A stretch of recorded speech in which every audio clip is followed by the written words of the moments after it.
Minsan naging hari si Arthur sa nakaraan niyang buhay pero hindi lang basta-basta isang hari dahil siya ang kinikilalang pinakamalakas na hari sa buong mundo.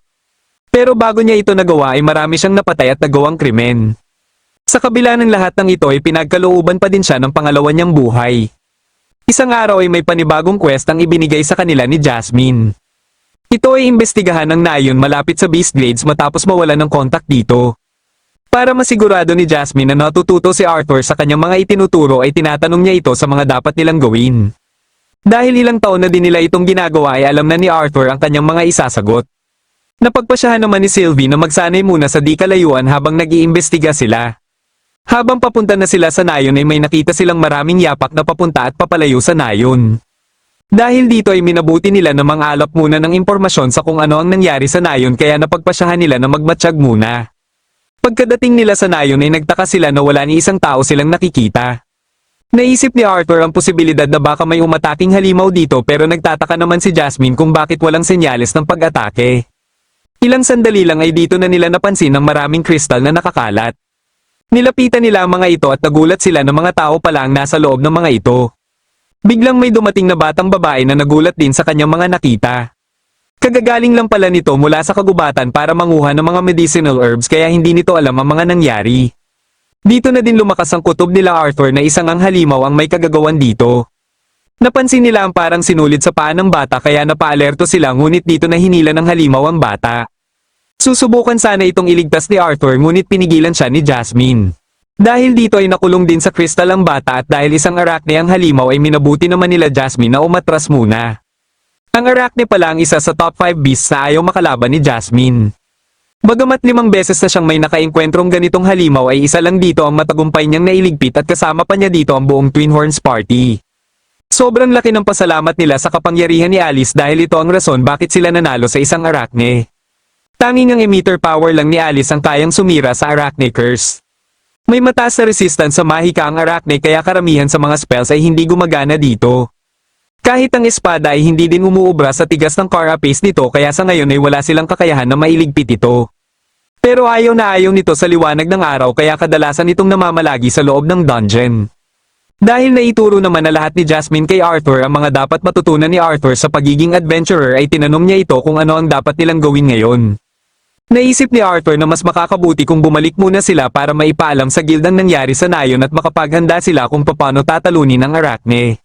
Ngunit nasa likuran na pala nila ang arachne na kagad umatake. Mabilis na itinulak ni Jasmine si Arthur dahilan para siya lang ang mahuli ng spell ng arachne. Dahil dito ay muling naalala ni Arthur ang mga oras kung saan nalalagay sa panganib ang mga mahal niya sa buhay. Bigla siyang inatake ng arachne kaya mabilis niya itong sinangga. Minabuti niya na lumayo dito pero muli lang itong umatake gamit naman ang mga sutla nito. Kahit sobrang bibilis ng bawat atake nito ay nagagawa pa din ni Arthur na masangga ang mga ito. Dahil dito ay muli lang dinaalala ni Arthur kung paano siya makipaglaban bilang isang hari sa nakaraan niyang buhay. Bilang isang pinakamalakas na hari ay kinakailangan lang niyang iwagayway ang kanyang espada para manalo sa lahat ng mga laban niya. Sinubukan niyang gamitin ang galing niya sa paggamit ng espada para bigyan ng pinsala ang arachne ngunit hindi umuubra dito ang kanyang mga espada. Dahil dito ay napagdesisyonan niya na lagyan na ng flame magic ang kanyang mga espada. Muli niyang sinugod ang arachne at inatake ito ng maraming beses.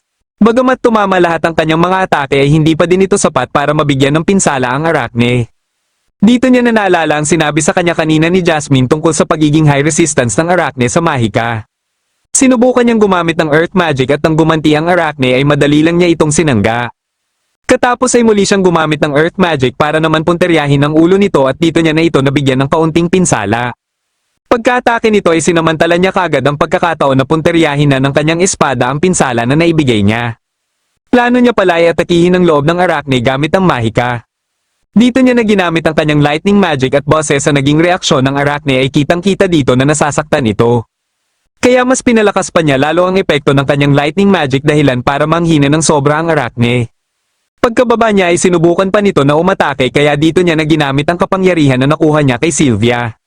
Kahit binigyan siya ng kaunting problema ng arachne ay nagpapasalamat pa din siya dahil natulungan siya nito na maalala kung paano siya humawak ng espada. Hindi niya na pinatagal pa ang kanilang laban at dito niya na ito iniligpit. Dahil sa tindi ng labanan nilang dalawa ay ramdam niya ang pagkapwersa ng kanyang katawan.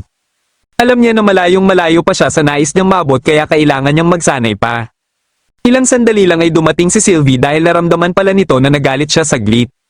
Para hindi na ito mag-alala pa ay sinigurado niya na maayos na ang kanyang kalagayan at naasikaso niya na ang dapat niyang tapusin.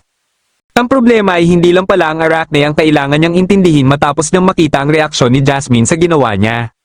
Hindi nito ikinatuwa na mag-isa niyang nilabanan ang Arachne dahil sobrang mapanganib ang kanyang ginawa.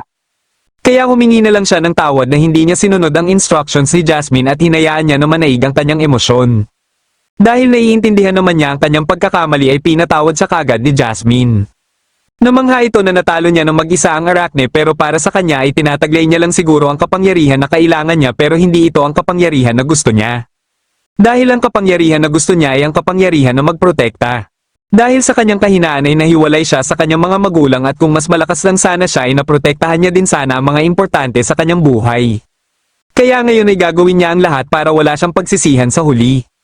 Bagamat naiintindihan siya ni Jasmine ay siguradong mag-aalala naman sa kanya ang kanyang mga magulang at ang iba sakaling may mangyaring hindi maganda sa kanya. Gayunpaman ay nagpasalamat na lang din si Jasmine sa pagligtas niya dito. Naisip niya ang mana core ng Arachne na kailangan pa nilang kunin ngunit naunahan na pala sila ni Sylvie na kanina pa ito nilalantakon. Pagka-uwi nila ay kaagad silang kinausap ni Elijah na hindi din makapaniwala na natalong mag-isa ni Arthur ang isang Arachne. Kahit si Lucas ay kagad na kinumpirma kung totoo ba ang balita tungkol sa pagtalo niya sa Arachne. Hindi ito naniniwala at inakusahan sila na gumagawa lang ng kwento. Para umano mapaniwala niya ito ay kailangan niya munang ipakita ang mana core ng Arachne. Ngunit dahil naubos sa ito ni Sylvie ay wala na siyang maipapakita pang mana core. Dahil dito ay inisip kagad ni Lucas na nagsisinungaling lang siya at isang higanteng spider lang ang kanyang nakalaban. Kaya napilitan na lang siya na ilabas ang ulo ng Arachne na siyang ikinagulat ng lahat. Wala nang nasabi pa dito si Lucas at nagyabang na lang nasisiw din para sa kanya ang mga ganitong mana beast.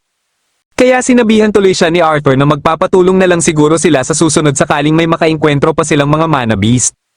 Pagkalis niya ay minabuti naman ni Jasmine na umalis na din sila ni Arthur.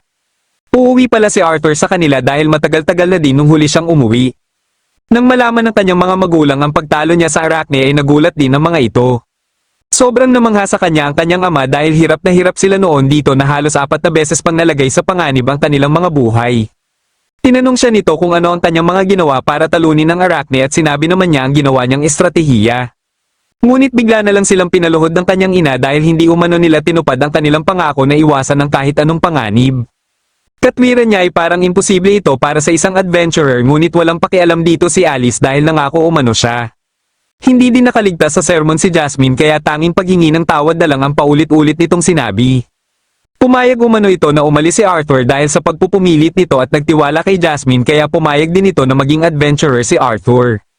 Alam ni Arthur na siya ang may kasalanan dahil sa pagsuway niya sa instructions ni Jasmine kaya pinagsabihan na din siya ng kanyang ama na sa susunod ay dapat siguraduhin niya na susunod siya sa mga sasabihin ni Jasmine. Katapos ay pinatahanan nila si Alice at para hindi na ito masyadong malungkot pa ay isipin na lang nila na kahit mapanganib ang ginawa ni Arthur ay nakakamangha pa din ang kanyang ginawa at isa pa ang mahalaga ay ligtas itong nakauwi. Matapos ang pakikipaglaban ni Arthur sa Arachne ay napagtanto niya kung gaano pa siya kahina kaya hindi na siya nagsayang pa ng oras at kaagad din siyang sumailalim muli sa pagsasanay. Habang nagpapalitan sila ng atake ni Jasmine ay pinag-uusapan nila ang pagsesermon sa kanila kanina ni Alice. Kahit si Jasmine ay takot kay Alice kaya pinayuhan nito si Arthur na hindi gumawa ng ikakagalit ng kanyang ina. Katapos nila sa martial arts training ay sinimulan din nila kagad ang swordsmanship training. Habang nagpapalitan sila ng atake ay muling inalala ni Arthur ang mga naging kakulangan niya sa nakaraan niyang buhay na siya namang ipinangako niya sa kanyang sarili na proprotektahan niya sa kasalukuyan niyang buhay. Kaya kailangan niya ng kapangyarihan na kayang protektahan ng mga importante sa kanyang buhay. Katapos nilang magsanay ay biglang humangin ng malakas kaya naalala niya bigla si Tessia dahil maihahalin tulad niya ito sa gale wind. Napaisip siya kung ano na kaya ang ginagawa nito ngayon. Pero katulad ng pagkakakilala niya dito ay hindi pa din pala ito nagbabago.